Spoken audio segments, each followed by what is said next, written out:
आज हम लोग एसपीडी का पेज नंबर 12 को देखेंगे और पेज नंबर 12 में जितने भी क्वेश्चन हैं उसको याद करने का प्रयास करेंगे।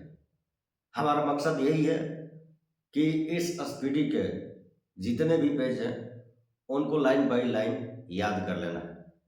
और एसपीडी का जो शुरुआत का 1 से लेकर 32 तक का पेज है वो बहुत ही डिफिकल्ट है और इसलिए इसको याद करने में थोड़ा समय देना होगा, तभी जाके ये 3200 पेज आपको अच्छे ढंग से याद होंगे। तो वीडियो लंबा हो रहा है या वीडियो छोटा हो रहा है, आप लोग इससे मत घबराइए। आप देखिए ये कि हमें ये क्वेश्चन याद हो रहे हैं कि नहीं। टारगेट ये रखिए कि हमें इस पेज के सारे प्रश्नों का उत्तर मालूम होना चाहिए। इस पेज में हमें राष्ट्रीय प्रतीक एवं चिन्ह, बजट तथा पैट और भारतीय भाषा ज्ञान के बारे में पढ़ना है। तो शुरुआत करते हैं राष्ट्रीय प्रतीक एवं चिन्ह से। और राष्ट्रीय प्रतीक एवं चिन्ह को भी मैं अलग अलग टॉपिक में बांट दिया हूँ और आपको पढ़ाने का प्रयास करता हूँ। तो सबसे पहले मैं आपको राष्ट्रीय ध्वज के बारे में पढ़ाऊंगा। तो राष्ट्रीय ध्वज क्या है? राष्ट्रीय ध्वज, हमारा राष्ट्रीय ध्वज है वो, उसका नाम है तिरंगा। राष्ट्रीय ध्वज के लंबाई और चौड़ाई का अनुपात क्या है? तो राष्ट्रीय ध्वज के लंबाई के और चौड़ाई का अनुपात है 3:2। तिरंगा के बीच में जो चक्र है उसका रंग कैसा है? नीला। चक्र में कुल तिलियों की संख्या कितनी है? चक्र में कुल तिलियों की संख्या है 24। राष्ट्रीय ध्वज के निर्माता कौन थे? राष्ट्रीय ध्वज के निर्माता थे पिंगाली वेंकैया। राष्ट्रीय ध्वज को संविधान सभा द्वारा कब अपनाया गया था? राष्ट्रीय ध्वज को संविधान सभा द्वारा आजादी के ठीक पहले 22 जुलाई 1947 को अपनाया गया था।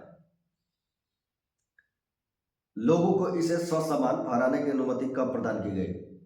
राष्ट्रीय ध्वज को पहले लोगों को, आम लोगों को फहराने की अनुमति नहीं थी, लेकिन 26 जनवरी 2002 से इसे आम लोग भी फहरा सकते हैं। न्यायालय ने ऐसा आदेश दिया था उस समय 2002 में।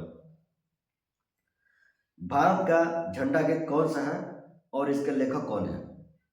भारत का झंडा गीत है विजय विश्व तिरंगा प्यारा और इसके लेखक श्यामलाल गुप्ता पार्षद है। तो राष्ट्रीय ध्वज से जितने भी क्वेश्चन थे वो हमने कर लिए। अब आगे देखते हैं अगला, राष्ट्रीय कैलेंडर। भारत का राष्ट्रीय कैलेंडर किस संवत पर आधारित है? भारत का राष्ट्रीय कैलेंडर शक संवत पर आधारित है। राष्ट्रीय कैलेंडर का प्रथम एवं अंतिम महीना कौन सा होता है? राष्ट्रीय का प्रथम महीना होता है चैत, अंतिम महीना फागुन होता है। राष्ट्रीय कैलेंडर को कब अपनाया गया था? तो राष्ट्रीय कैलेंडर को 22 मार्च 1957 को अपनाया गया था। राष्ट्रीय ध्वज को 22 जुलाई 1947 को अपनाया गया था, जबकि राष्ट्रीय कैलेंडर को 22 मार्च 1957 को अपनाया गया। अब देखते हैं राष्ट्रीय चिन्ह से। भारत का राष्ट्रीय चिन्ह क्या है? अशोक स्तंभ। भारत के राष्ट्रीय चिन्ह को कहां से लिया गया है? तो सारनाथ स्थित सिंह स्तंभ से। राष्ट्रीय चिन्ह के मूल स्तंभ में कितने सिंह हैं? राष्ट्रीय चिन्ह के मूल स्तंभ में 4 सिंह हैं, लेकिन दिखाई वो केवल 3 ही देते हैं, एक सामने वाला और दाहिने वाला बाएं वाला, पीछे वाला दिखाई नहीं देता है, लेकिन उनकी संख्या 4 है। राष्ट्रीय चिन्ह को कब अपनाया गया? तो राष्ट्रीय चिन्ह को 26 जनवरी 1950 को अपनाया गया। भारत का राष्ट्रीय वाक्य क्या है? भारत का राष्ट्रीय वाक्य है सत्यमेव जयते। सत्यमेव जयते को किस उपनिषद से लिया गया है? मुंडको उपनिषद से। अब है कि भारत के राष्ट्रीय गान और राष्ट्रीय गीत को कब अपनाया गया? तो राष्ट्रीय गीत और राष्ट्रीय गान दोनों को 24 जनवरी 1950 ईस्वी को अपनाया गया था। अब राष्ट्रीय गान और राष्ट्रीय गीत के बारे में हमें पढ़ना है। राष्ट्रगान के बारे में आप पहले से भी जानते होंगे कि हमारा राष्ट्रगान क्या है। जन गण मन अधिनायक जय है। इसके लेखक कौन है? तो रविंद्रनाथ टैगोर है। इसको सबसे पहले कब गाया गया था? तो कांग्रेस के किस अधिवेशन में गाया गया था? तो 1911 के कोलकाता अधिवेशन में गाया गया था। और इस अधिवेशन की अध्यक्षता किसने किया था? तो पंडित बिशन नारायण धार ने किया था। और सबसे पहले जनगण मन को किस रविंद्रनाथ टैगोर के किस पत्रिका में प्रकाशित किया गया था? तो तत्वबोधिनी में किस नाम से प्रकाशित किया गया था? तो भारत भाग्य विधाता शीर्षक से प्रकाशित हुआ था। और इसका अंग्रेजी में अनुवाद किस नाम से किया गया था? तो मॉर्निंग सॉन्ग ऑफ इंडिया के नाम से। राष्ट्रगान को गाने में कितना समय लगता है? तो 52 सेकेंड। अब यही चीज़ें हमें राष्ट्रगीत के बारे में भी पढ़ना है। तो भारत का राष्ट्रगीत क्या है? तो वंदे मातरम। वंदे मातरम के रचयिता कौन है? बंकिम चंद्र चटर्जी। और वंदे मातरम को सबसे पहले कांग्रेस के किस अधिवेशन में गाया गया था? तो 1896 के कोलकाता अधिवेशन में। इस अधिवेशन की अध्यक्षता किसने किया था? तो रहमतुल्लाह सियानी ने। वंदे मातरम को सबसे पहले किस पत्रिका में प्रकाशित किया गया था? बंकिम चंद्र चटर्जी के उपन्यास आनंद मठ में सबसे पहले 1882 में राष्ट्रगीत को प्रकाशित किया गया था। राष्ट्रगीत के प्रथम गायक कौन थे? तो ओमकार नाथ ठाकुर थे। और राष्ट्रगीत की धुन किसने बनाया था? तो जदुनाथ भट्टाचार्य ने। राष्ट्रगीत का अंग्रेजी अनुवाद किसने किया था? राष्ट्रगीत का अंग्रेजी अनुवाद अरविंद घोष ने किया था। राष्ट्रगीत का उर्दू अनुवाद किसने किया था? आरिफ मोहम्मद खान ने। राष्ट्रगीत गाने में कितना समय लगता है? तो 65 सेकंड। राष्ट्रगान को गाने में 52 सेकंड, राष्ट्रगीत को गाने में 65 सेकंड का समय लगता है। संसद के अधिवेशन का प्रारंभ किससे होता है और समापन किससे होता है? तो संसद के अधिवेशन का प्रारंभ होता है राष्ट्रगान जनगण मन से और समापन होता है राष्ट्रगीत वंदे मातरम से। अब राष्ट्रीय पुष्प क्या है? तो कमल। कमल का वैज्ञानिक नाम क्या है? नेलम्बो न्यूसीफेरा। राष्ट्रीय पक्षी क्या है? मोर। और मोर का वैज्ञानिक नाम क्या है? पाओ क्रिस्टेटस। राष्ट्रीय पशु क्या है? बाघ। और बाघ का वैज्ञानिक नाम क्या है? Panthera Tigris. राष्ट्रीय फल क्या है? आम। और आम का वैज्ञानिक नाम मैंजीफेरा इंडिका। राष्ट्रीय वृक्ष क्या है? राष्ट्रीय वृक्ष है बरगद। और बरगद का वैज्ञानिक नाम क्या है? फाइकस बेंथालिसिस। फाइकस बेंथालिसिस। भारत का राष्ट्रीय जलीय जीव कौन सा है? भारत का राष्ट्रीय जलीय जीव है डॉल्फिन। बजट शब्द किस शब्द से बना? बजट शब्द फ्रेंच शब्द बजट से बना है, जिसका अर्थ क्या होता है?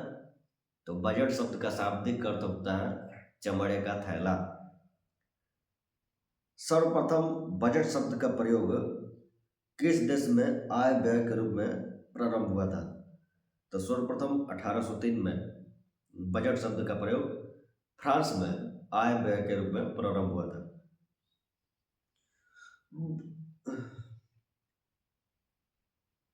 वैसे बजट का प्रारंभ किस देश में माना जाता है? तो बजट का प्रारंभ इंग्लैंड में माना जाता है, लेकिन बजट शब्द का प्रयोग फ्रांस में हुआ था सबसे पहले 1803 में।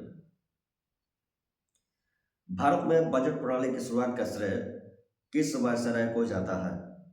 तो वायसराय कैनिंग को। भारत में बजट प्रणाली का संस्थापक एवं जन्मदाता किसको माना जाता है? तो जेम्स विल्सन को। संविधान के किस अनुच्छेद में वार्षिक वित्तीय विवरण यानी बजट तैयार करने का उल्लेख है? तो अनुच्छेद 112 में। राज्य सरकारों की बजट के संबंध में व्यवस्था किस अनुच्छेद में दी गई है? तो अनुच्छेद 202 में।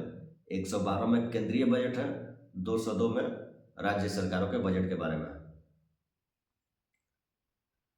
बजट किस सूची में आता है? तो बजट समवर्ती सूची में आता है। आम बजट किस सदन में पेश किया जाता है? लोकसभा में या राज्यसभा में? तो इसे लोकसभा में पेश किया जाता है।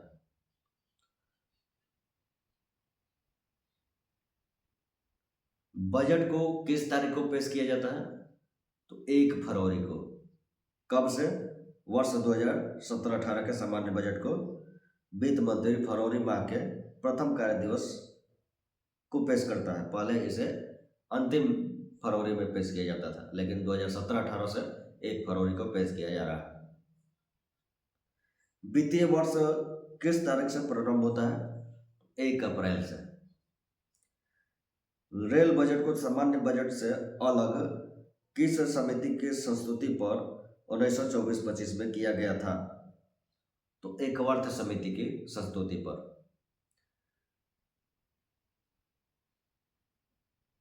और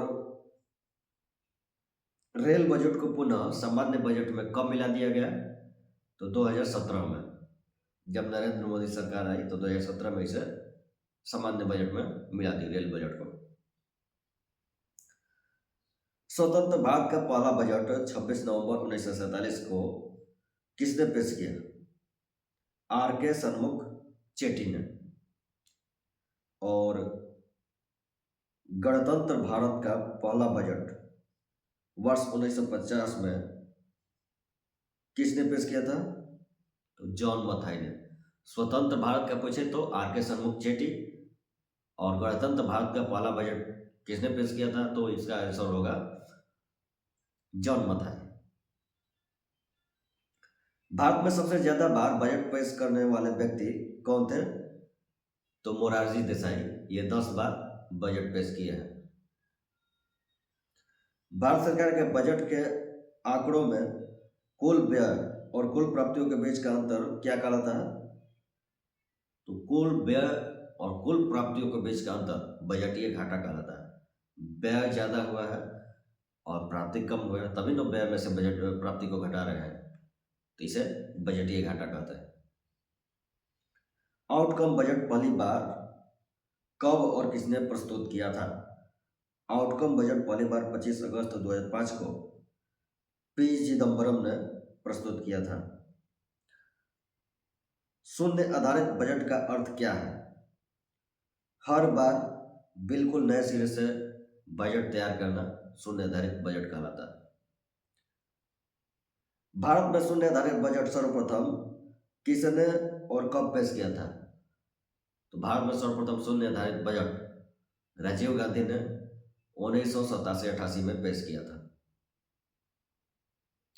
बजट पूर्व आर्थिक समीक्षा कहाँ पेश किया जाता है? तो केवल लोकसभा में, राज्यसभा में नहीं। बजट पूर्व आर्थिक समीक्षा केवल लोकसभा में पेश किया जाता है, राज्यसभा में नहीं। वित्त मंत्री के रूप में देश में आर्थिक उदारीकरण की नीति लागू करने की घोषणा किसने और कब किया था? तो डॉक्टर मनमोहन सिंह ने 1991 में। भारत में वैट यानी अप्रत्यक्ष कर की संस्तुति किस समिति ने दी थी और कब? तो 1976 में लक्ष्मीकांत झा समिति ने। वैट का संबंध किससे था? तो बिक्री या व्यापार कर से। कर ढांचे में सुधार हेतु किस समिति का गठन अगस्त 1991 में हुआ? तो चेलैया समिति का गठन हुआ था। कर सुधार में हेतु, कर में सुधार हेतु चेलैया समिति का गठन हुआ था 1991 में। वैट को सर्वप्रथम लागू करने वाला देश कौन सा है? तो यह है फ्रांस, 1954 में लागू किया था। भारत में वैट कब से लागू हुआ? तो 1 अप्रैल 2005 में लागू हुआ था। सेन वैट किस कर से संबंधित है? सेन वैट उत्पाद कर से संबंधित है। भारत में सेवा कर कब प्रारंभ हुआ था? तो भारत में सेवा कर 1994-95 में प्रारंभ हुआ था। तो बजट तो था, बैट भी क्लियर हुआ। अब हम देख लेते हैं अगला टॉपिक, भारतीय भाषा ज्ञान। तो संविधान के भाग 17 के किस अनुच्छेद के अनुसार संघ की राजभाषा हिंदी और लिपि देवनागरी घोषित की गई है? तो अनुच्छेद 343 के 1 के अनुसार संघ की भाषा हिंदी और लिपि देवनागरी, और भाग 17 में राजभाषा का उल्लेख किया गया है। संघ की राजभाषा के रूप में हिंदी को कब मान्यता प्रदान की गई? तो 14 सितंबर 1949 को। हिंदी दिवस 14 सितंबर को मनाया जाता है और विश्व हिंदी दिवस 10 जनवरी को। भारत में सर्वाधिक बोली जाने वाली भाषा कौन सी है? हिंदी, और दूसरा बंगला। किस भाषा को इटालियन ऑफ द ईस्ट कहा जाता है? तेलुगु भाषा को। पंजाबी किस लिपि में लिखी जाती है? गुरुमुखी लिपि में। संविधान के 8वीं अनुसूची में कितने भाषाओं को मान्यता प्राप्त है? तो संविधान के 8वीं अनुसूची में 22 भाषाओं को मान्यता प्राप्त है, और शुरुआत में इसमें केवल 14 भाषाएं शामिल थी। 8 भाषा को बाद में बारी बारी करके जोड़ा गया है, 3 बार में करके जोड़ा गया है। राजभाषा आयोग का गठन कब किया गया था और इसके अध्यक्ष कौन थे? राजभाषा आयोग का गठन 1955 में किया गया था और इसके अध्यक्ष कौन थे? तो बीजे खेर। हिंदी दिवस कब मनाया जाता है? तो 14 सितंबर को। अंग्रेजी को किन राज्यों में राजभाषा का दर्जा प्राप्त है? तो अरुमेना 3 राज्यों में, इस एसपीडी के पेज के अनुसार 3 राज्यों में, अरुणाचल प्रदेश, मेघालय और नागालैंड, अरुमेना में अंग्रेजी को राजकीय या राज्य भाषा का दर्जा प्राप्त है। राजभाषा का दर्जा अरुणाचल प्रदेश, मेघालय और नागालैंड में।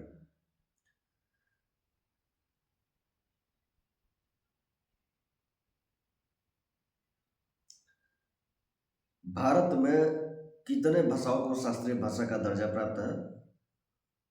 तो पहले 6 था, लेकिन 2024 में 5 भाषा और जुटा, तो टोटल 11 भाषा हो गया है।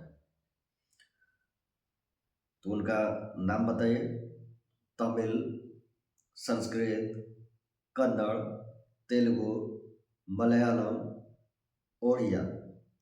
इसके बाद 2024 में जो 5 भाषा जुटा वह है प्राकृत, मराठी, बंगाली, असमिया और एक कोई है।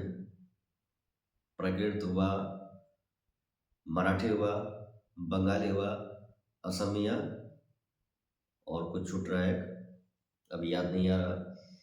तो टोटल अब शास्त्रीय भाषाओं की संख्या है 11। सबसे पहले 2004 में तमिल भाषा को भारत की पहली शास्त्रीय भाषा के रूप में दर्जा दिया गया था। सबसे पहले तमिल भाषा को 2004 में शास्त्रीय भाषा का दर्जा दिया गया था। उसके बाद 2005 में संस्कृत को, 2008 में कन्नड़ और तेलुगु को। कर्नाटक और आंध्र प्रदेश की भाषा है कन्नड़ और तेलुगु 2008 में। उसके बाद मलयालम को 2013 में, केरल की भाषा है मलयालम, इसको 2013 में, और ओडिया जो उड़ीसा की भाषा है 2014 में शास्त्रीय भाषा का दर्जा दिया गया। 2024 में 5 अन्य भाषाओं को दिया गया। भारत के प्रथम राष्ट्र कवि कौन थे? तो मैथिली शरण गुप्त। ज्ञानपीठ पुरस्कार पाने वाले प्रथम हिंदी लेखक कौन थे? सुमित्रा नंदन पंत 1968 में। आधुनिक युग की मीरा किसे कहा जाता है? महादेवी वर्मा को। संस्कृत व्याकरण के जनक कौन थे? तो पाणिनि। सबसे बड़ा महाकाव्य कौन सा है? महाभारत। प्रथम हिंदू विधि निर्माता कौन थे? मनु। महाभारत की रचना किसने की थी? तो वेद व्यास ने। विश्व का आदि महाकाव्य किसको एवं आदि कवि किसको माना जाता है? तो आदि महाकाव्य रामायण को एवं आदि कवि वाल्मीकि को माना जाता है। रामायण मूलतः किस भाषा में लिखी गई थी? रामायण मूलतः संस्कृत भाषा में लिखी गई थी और रामचरितमानस मूलतः अवधी भाषा में लिखी गई थी। रामायण संस्कृत में और रामचरितमानस अवधी भाषा में। हिंदी का सबसे बड़ा महाकाव्य कौन सा है? पृथ्वीराज रासो। पृथ्वीराज रासो के लेखक कौन है? तो चंद्रवरदाई। हिंदी भाषा किससे संबंधित है? तो इंडो यूरोपियन से। हिंदी भाषा इंडो यूरोपियन से संबंधित है।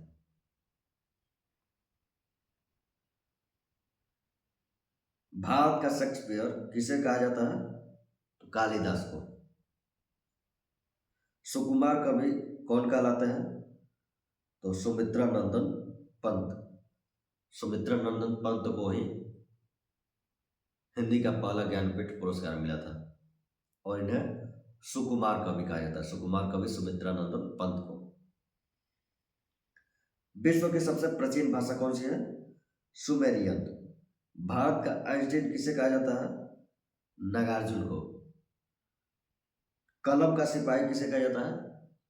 कलम का सिपाही मुंशी प्रेमचंद जी को कहा जाता है। हिंदी आशुलिपि के जनक कौन थे? तो राधेलाल द्विवेदी। हिंदी आशुलिपि यानी शॉर्ट हैंड, हिंदी में शॉर्ट हैंड के जनक कौन थे? राधेलाल द्विवेदी। और अंग्रेजी में सर आइजक पिटमैन। देश का प्रथम विश्वविद्यालय कौन सा है? तो नालंदा है। नालंदा विश्वविद्यालय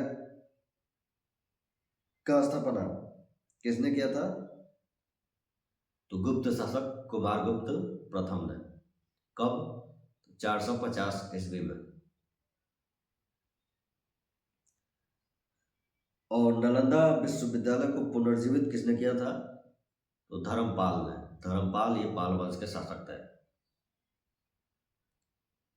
विक्रमशिला विश्वविद्यालय की स्थापना किसने किया था? तो धर्मपाल ने 9वीं सदी में। प्रथम विश्व हिंदी सम्मेलन कब और कहाँ हुआ था? प्रथम विश्व हिंदी सम्मेलन 1975 में नागपुर महाराष्ट्र में हुआ था। केंद्रीय अंग्रेजी व विदेशी भाषा संस्थान कहाँ है? केंद्रीय अंग्रेजी और विदेशी भाषा संस्थान हैदराबाद में। इंडियन स्कूल ऑफ बिजनेस कहाँ है? Indian school of business Hyderabad में ही है। तो ये पूरा पेज नंबर 12 कंप्लीट हुआ। अब मैं इसमें से जहाँ से तहाँ क्वेश्चन आपसे पूछूंगा, इसका जवाब देने का प्रयास कीजिए आप। तो भारत के झंडा गीत कौन सा है? विजय विश्व तिरंगा प्यारा। इसके लेखक कौन है? श्यामलाल गुप्त पार्षद। राष्ट्रीय ध्वज के निर्माता कौन थे? पिंगाली वेंकैया। ध्वज का प्रमुख संविधान निर्माता सभा द्वारा कब अपनाया गया था? तो 22 जुलाई 1947 को। और राष्ट्रीय कैलेंडर को कब अपनाया गया था? 22 मार्च 1957 को। राष्ट्रीय कैलेंडर का प्रथम माह और अंतिम माह कौन सा होता है? तो प्रथम माह होता है चैत, अंतिम माह होता है फागुन। भारत का राष्ट्रीय वाक्य कौन सा है? तो सत्यमेव जयते। ये कहां से लिया गया है? मुंडका उपनिषद से।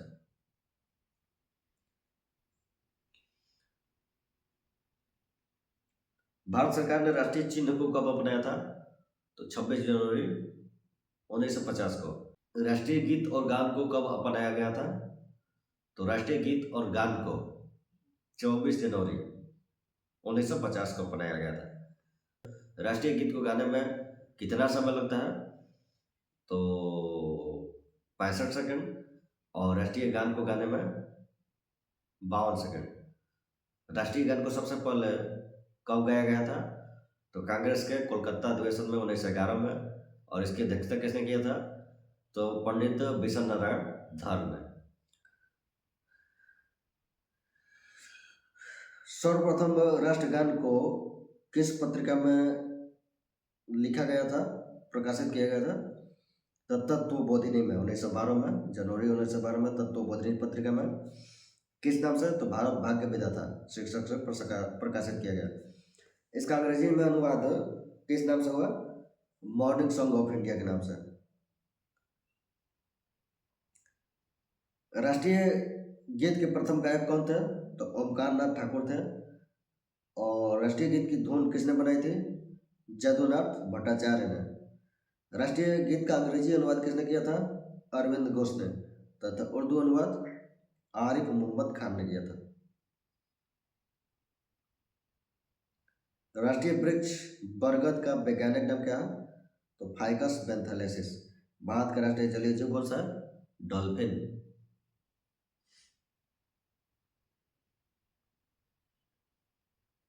किस भाषा को इटालियन ऑफ द ईस्ट कहा जाता है? तेलुगु भाषा को। संघ की राजभाषा के रूप में हिंदी को कब मान्यता प्रदान की गई? तो 14 सितंबर 1949 को। संविधान के किस भाग में राजभाषा के बारे में उल्लेख किया गया है? तो भाग 17 में और अनुच्छेद 343 के 1 में।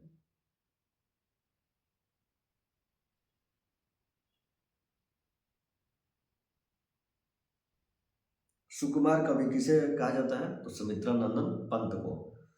और ज्ञानपीठ पुरस्कार पाने वाले प्रथम हिंदी लेखक कौन थे?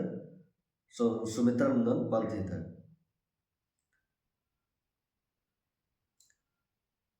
रामायण किस भाषा में लिखा गया था? तो रामायण मूलतः संस्कृत भाषा में और रामचरितमानस अवधी भाषा में। हिंदी का बड़ा महाकाव्य कौन सा है? पृथ्वीराज रासो, जिसके लेखक चंद बरदाई। विश्व की सबसे प्राचीन भाषा कौन सी है? सुमेरियन। कलम का सिपाही? मुंशी प्रेमचंद। भारत का आइंस्टीन? नागार्जुन। हिंदी अश्वलिपि के जनक? राधेलाल द्विवेदी। देश का प्रथम विश्वविद्यालय नालंदा की स्थापना गुप्त शासक कुमारगुप्त प्रथम ने कब किया था? 450 ईस्वी में। प्रथम विश्व हिंदी सम्मेलन कब और कहाँ हुआ था? 1975 में, नागपुर, महाराष्ट्र में। केंद्रीय अंग्रेजी व विदेशी भाषा संस्थान कहाँ है? हैदराबाद में। इंडियन स्कूल ऑफ बिजनेस कहाँ है? यह भी हैदराबाद में है। वित्त मंत्री के रूप में 1991 में किसने देश में आर्थिक उदारीकरण की नीति लागू करने की घोषणा की थी? तो डॉक्टर मनमोहन सिंह ने। भारत में शून्य आधारित बजट सर्वप्रथम किसने और कब पेश किया था? राजीव गांधी ने 1987-88 में। आउटकम बजट पहली बार कब प्रस्तुत किया गया था? तो 25 अगस्त 2005 को। किसके द्वारा? पी चिदम्बरम के द्वारा। भारत में शून्य आधारित बजट सर्वप्रथम राजीव गांधी ने पेश किया था 1987-88 में। भारत में वैट की संस्तुति किस समिति ने की थी? तो लक्ष्मीकांत झा समिति ने 1976 में। कर ढांचे में सुधार हेतु किस समिति का गठन अगस्त 1991 में हुआ? चेलैया समिति का। भारत में सबसे ज्यादा बार बजट पेश करने वाले व्यक्ति कौन थे? तो मोरारजी देसाई 10 बार। मोरारजी देसाई जी 10 बार। देसाई जी 10 बार। और स्वतंत्र भारत का पहला बजट 26 नवंबर 1947 को किसने पेश किया था? आर के सन्मुख चेट्टी ने। और गणतंत्र भारत का पहला बजट सर्वप्रथम 1950 में किसने पेश किया था? जॉन मथाई ने। बजट को 1 फरवरी को पेश किया जाता है। वित्त मंत्री पेश करते हैं, लोकसभा में पेश करते हैं। और बजट के बारे में चर्चा किस अनुच्छेद में किया गया है? तो केंद्र सरकार के बजट के बारे में 112 में और राज्य सरकार के बजट के बारे में अनुच्छेद 202 में। संविधान के अनुच्छेद 112 में वार्षिक वित्तीय विवरण यानी बजट तैयार करने का उल्लेख है। बजट किस सूची में आता है? बजट समवर्ती सूची में आता है। भारत में बजट प्रणाली की शुरुआत का श्रेय किस वायसराय को जाता है? तो वायसराय कैनिंग को। बजट शब्द का शाब्दिक अर्थ क्या होता है? तो चमड़े का थैला। सर्वप्रथम 1803 में बजट शब्द का प्रयोग किस देश में आय व्यय के रूप में प्रारंभ हुआ था? तो फ्रांस में। बजट का प्रारंभ किस देश में माना जाता है? इंग्लैंड में। भारत में बजट प्रणाली का संस्थापक एवं जन्मदाता किसको माना जाता है? जेम्स विल्सन को। राजभाषा आयोग का गठन कब किया गया था? 1955 में। राजभाषा आयोग का अध्यक्ष कौन थे? तो बीजे खेर।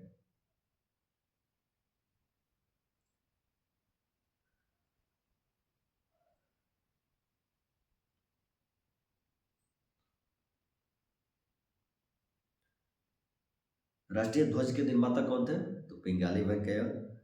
किस भाषा को इटालियन ऑफ द ईस्ट कहा जाता है? तेलुगु भाषा को इटालियन ऑफ द ईस्ट कहा जाता है। तो कंप्लीट हुआ ये पेज नंबर 12।